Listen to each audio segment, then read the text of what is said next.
है कि सोमवार की अगर प्रदोष पड़ती है, बहुत ध्यान से सुनना महाराज, सोमवार की प्रदोष पड़ती है तो शंकर भगवान कैलाश पर निवास करते हैं। मंगलवार की प्रदोष पड़ती है तो शिव काशी में निवास करते हैं। बुधवार की प्रदोष पड़ती है तो शिव रजत भवन में निवास करते हैं। गुरुवार की प्रदोष पड़ती है तो शिव गंगा के स्थल पर निवास करते हैं। शुक्रवार की अगर प्रदोष पड़ती है तो शिव नीलकंठ पर विराजमान होते हैं। शनिवार की अगर प्रदोष पड़ती है तो शिव शमी के वृक्ष के नीचे रहते हैं। और रविवार की जब प्रदोष पड़ती है तो शिव बेलपत्र के पेड़ के नीचे निवास करते हैं। महाराज ये एकादशी शंकर से कह रही है कि आपका स्थान ये नहीं कि आप कैलाश पर मिले, उस वार को, उस तिथि के दिन, उस अनुकूल।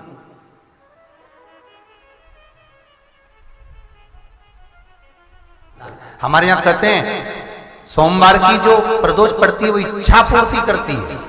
मंगलवार की प्रदोष रोग से मुक्ति देती है। बुधवार की प्रदोष कामना की पूर्ति करती है। गुरुवार की प्रदोष शत्रुओं का नाश करती है। शुक्रवार की प्रदोष सुख और शांति देती है।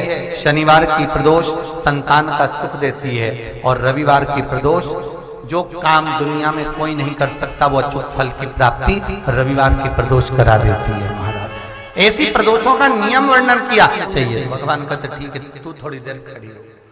एकादशी सम्मुख खड़ी हुई। पार्वती जी ने जिस अंगुष्ठ का जल पीने के लिए लिया था हाथ में, बस पीने ही वाली थी, शंकर भगवान ने वही हाथ में जल लेकर एकादशी के हाथ में उसको देकर कहा, ले ये मेरे द्वारा निर्मित एक व्रत है जिसे त्रयोदशी के दिन तूने मांगा है, मैं तुझे देता हूं। आज इस व्रत का फल मैं तुझे प्रदान करता हूं। अब तू जिस जीवात्मा को लेकर जाएगी उसका पाप प्रबल नहीं होगा।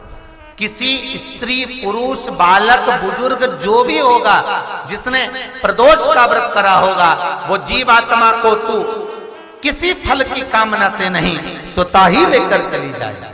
उसमें कोई कामना नहीं है। बन सके जीवन में 11 प्रदोष या 26 प्रदोष करने के बाद आप उसका उद्यापन कर विराम भी दे सकते। पर जीवन में एक बार प्रदोष का व्रत मौका मिले, जिस कामना से जिस दिन का भाव आपके मन में आए कि मुझे रोग से मुक्ति पाना है तो ये प्रदोष मुझे करना है, मैं रोग मुक्ति के लिए, हम जो भी आपके मन में आ रहा है, संतान प्राप्ति के लिए शनिचरी प्रदोष, आप उसका स्मरण करें। फिर लिखा शिव महापुराण में, बड़ा सुंदर लिखा वेदव्यास जी ने, मान लो आप प्रदोष का व्रत नहीं कर सकते,